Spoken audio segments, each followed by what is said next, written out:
You're listening to One Bright Star's Life After Loss, a podcast that's focused on the lifelong journey of life after loss, with your hosts Erica Fisher and Alicia Moore.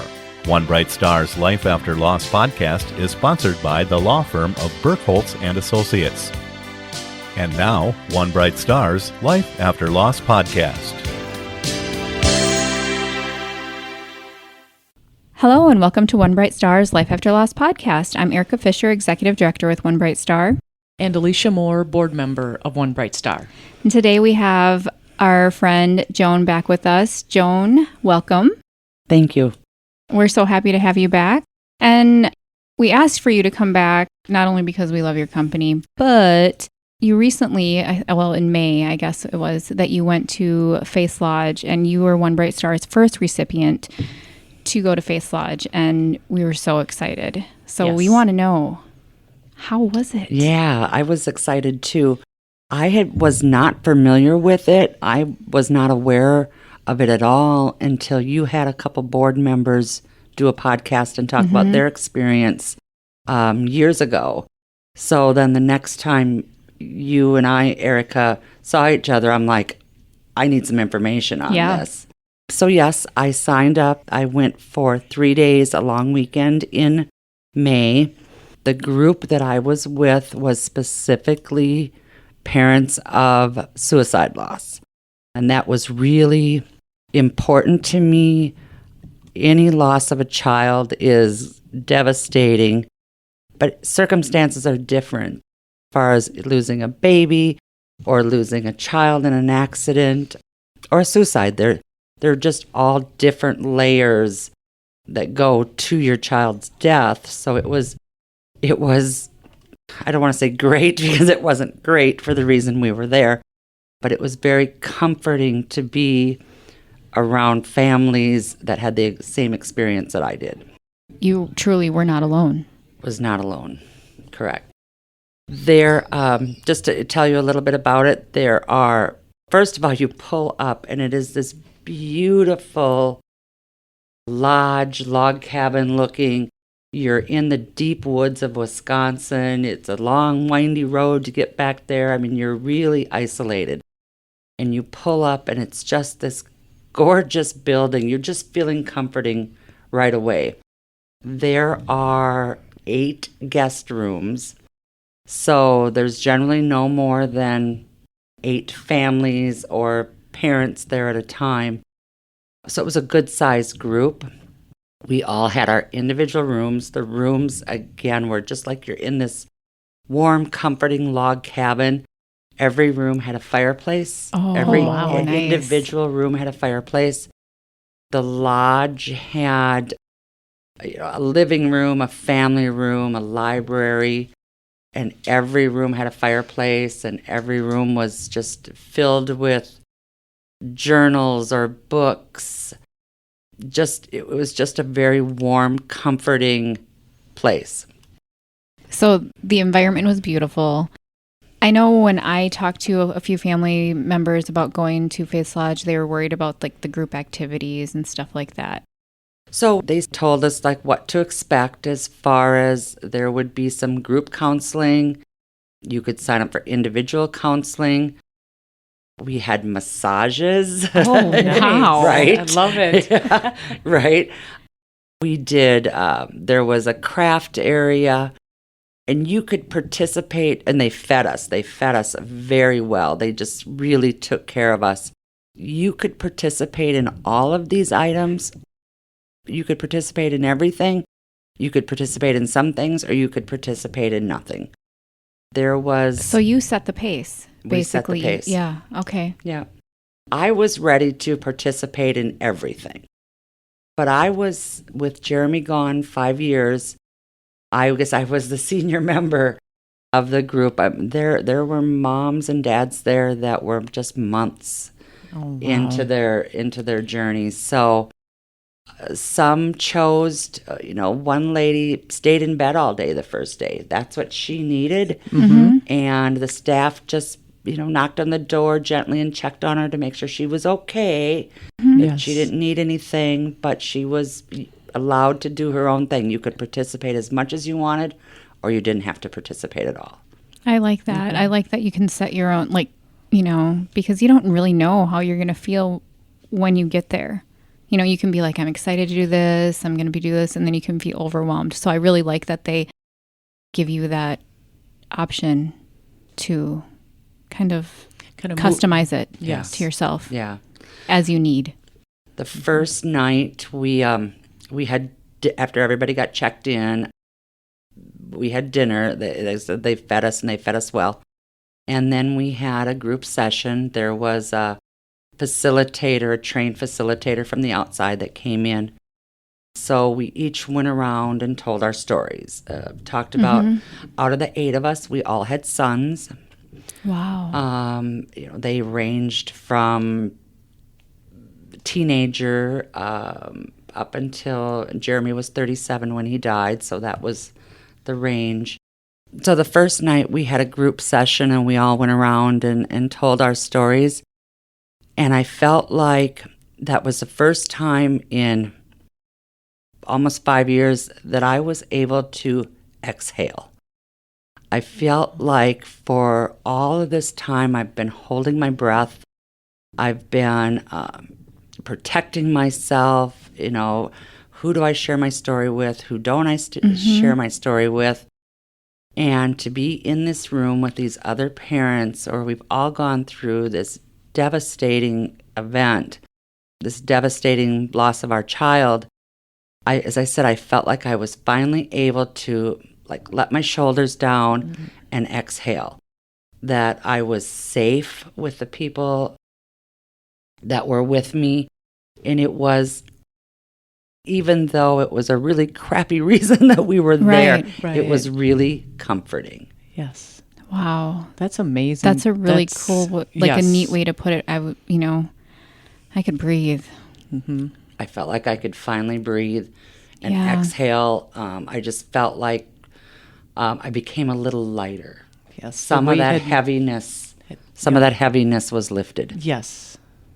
By just sharing and by being with those who truly understood.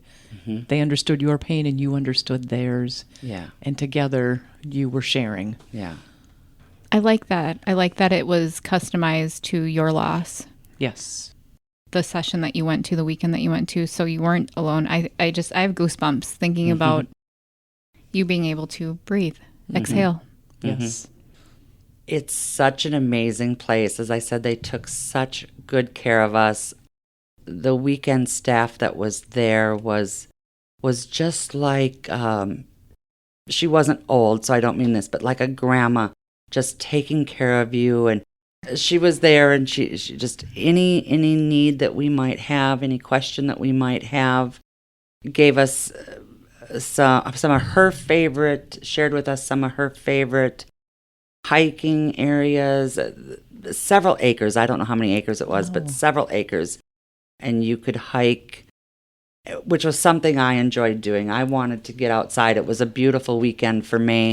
And one of the activities that we do there, that you can choose to participate in if you like, is paint a birdhouse. They had birdhouses, and you could paint a birdhouse for your child. We also did one as our group. And then we also did little rocks where you could decorate it. And when you went outside on this property, I remember the first time I was outside the next morning and just looking around, and I was surrounded by birdhouses. Everywhere you looked was a painted birdhouse. Everywhere you looked was a rock, a painted rock on the ground, on the side of the fence, in the rock wall. And you think, wow, this is really cool. Look at all this. And then the reality hits you. Every one of these birdhouses, every one of these rocks is a child that somebody lost. And that was just really an awakening to how much loss there is out there and how many people Faith's Lodge has served. I think that's amazing. Yes. And you don't really realize how many children have been taken from us. You don't. I didn't realize until I started with One Bright Star in 2011 that there's too many, way too many. And when I look at our audience at the memorial and I see them and I'm like, oh, it's so great to see everybody here. There's so many of you. And then I'm like, no. Right. You know? It's a It's hard, reality. yeah. Yeah. So seeing Right. those, it's bittersweet, maybe? Very much bittersweet. Yeah. It was beautiful. Mm-hmm. But then when you realized what you're looking at, it just, kind of took me aback a little bit, and just having that awareness of, wow, again, every one of these is a child. Right. Mm-hmm. Right.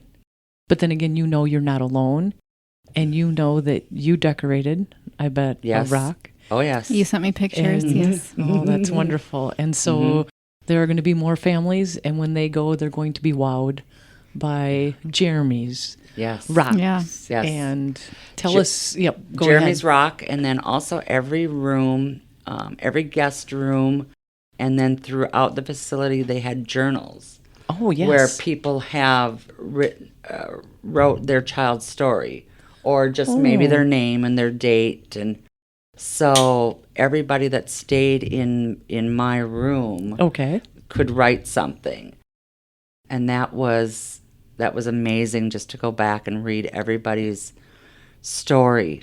And Okay. it probably felt good to share yours again, too. Felt very good. Yes. I like journaling. I've really started doing that more. I talked to we had Danielle Duffy on here last podcast episode, and she journals, and she really got me into it. It's amazing how much words can really mean and express. Yeah. Yes. Just to go off of that with your podcasts and how much these podcasts mean to people. I listened to Danielle's, and I need a journal that has prompts, because I have a journal that I meant to use that was bought with the intention of journaling after Jeremy died, and it's blank pages. And I don't know what to put on. I mean, I don't know where to begin.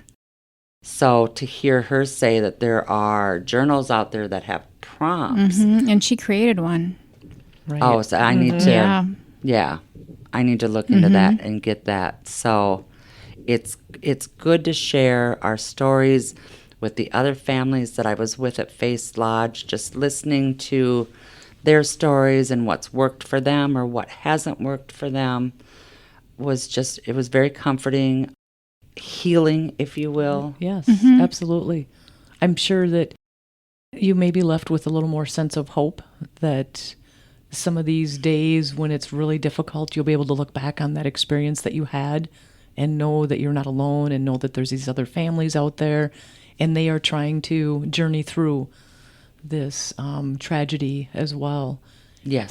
Tell us more about the weekend. So then on Saturday... So Saturday we had another group session, and that was a whole lot lighter than Okay, than, sure. than the I guess I'm off on my days. It was Thursday night was The group. Okay. a group, and then Friday we had individual counseling sessions that you could choose to sign up for.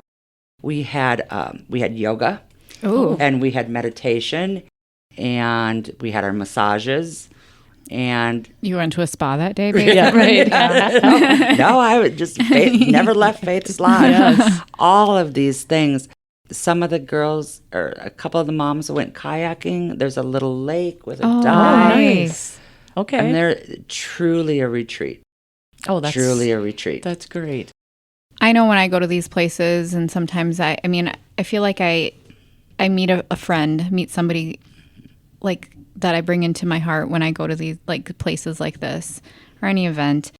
Did you make friends, meet Yes. friends? That's Yes. awesome. Yes, and I hope that a couple of these gals will be lifelong friends. That's I wonderful. love that. I love um, that connection. You connected through your we children. connected through our children. Yeah, Yep, we sure did. Yes. So you were telling us that the next group meeting was a little lighter, the group session. Then you did a lot of fun things on Friday. I think I was the one that put you off on the dates. And then and then you did another group session maybe Saturday and And another group session on Saturday, and then our schedule was a little bit more open. There was a craft room where we could do our birdhouses or our rocks. I just spent a lot of time outside, hiking the trails, walking around, looking at the birdhouses, looking at the rocks, just reflecting. This was really my time. For the suicide loss, it's just parents. They have other weekends where they welcome families. Yep. Okay. And you went. You didn't bring. I didn't. No, Sean was super supportive, and he was willing to go. But this was something I needed to do just myself. He took the day off and drove me. Yep, and I talked to you before. I didn't have to drive, and then he saw the place. We did the tour, and he was like, "Oh, he wanted to stay." Yes, which he would have been welcome to. But again, it was just something that I wanted to. Yes. Yeah. Absolutely. You were waiting to exhale. I needed to exhale. Yes. I didn't know how much I was holding in. And then you were saying that you had a chance to have some time for some reflection and some really good time. You're outside, you're in nature, and you're taking all of this in, surrounded by these rocks that have messages or maybe names, and then these birdhouses, and you're really feeling. Did you feel Jeremy's presence? Oh, very much so. And that's generally where I find him, is outside. Oh, that's okay. Whatever, in the woods, at the lake. Did he like being outside a lot? Yes. Yeah. Yeah. He was a nature boy. Nature boy. And so, how does it wrap up at the weekend? I like this, Joan, because you're actually just you're giving people an itinerary of what they might be able to expect when they instead of going into it blind. Right. Yeah, it can be scary. There wasn't really anything kind of formally as far as wrapping up. It was just by the end of the weekend, we had all become friends. We knew each other's stories. We exchanged phone numbers. Some wanted to exchange phone numbers and some didn't. Okay. And that was okay. They were just at a different place in their journey. I guess the way it ended for me is I felt special, and that isn't something that I feel real often.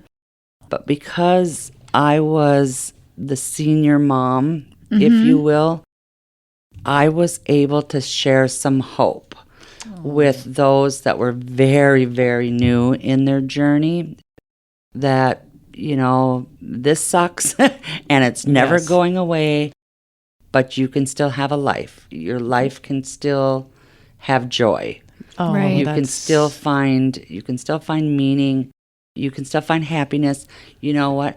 The first night, just to go back and think about that, the first night and maybe the first day, it was tears and sobbing and tissue boxes being thrown around.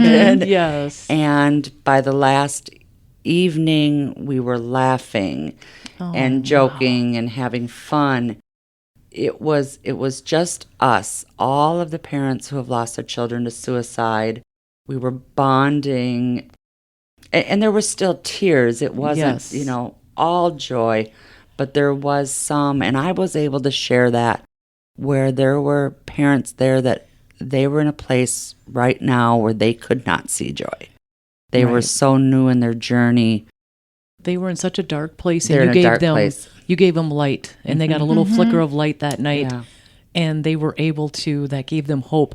I love how you say that you felt special, because you are special. You are very special. Thank you. You were meant to be there, and you were meant to be able to give them hope in everything that you've gone through. So I take it you would recommend. I would highly recommend it wherever you are at in your journey. And there's people that have gone more than once. Yes. That whether you're new in your journey or you're a little further along, I would absolutely recommend it. It's your choice whether you want to participate in the activities or you want to spend time in your room all cozy with the fireplace. But either way, it is a warm, comforting place where, for me, I won't be judged. Yes. Everybody understands my story. I could not recommend it enough. Oh, that's I love that. wonderful. I love Yes. that, Joan. Thank you you so much. And if anybody out there is interested in attending Faith Lodge, please visit One Bright Star or email me directly at director@onebrightstar.org and we'll get you connected. All right. Thank you so much, Joan. I love talking to you and love that you shared this with us. Thank you so much. All right. Until next time, friends.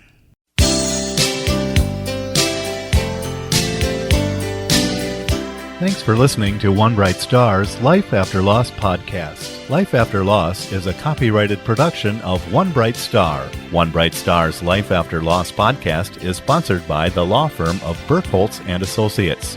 For more information on the lifelong journey after losing a loved one, please visit our website at onebrightstar.org.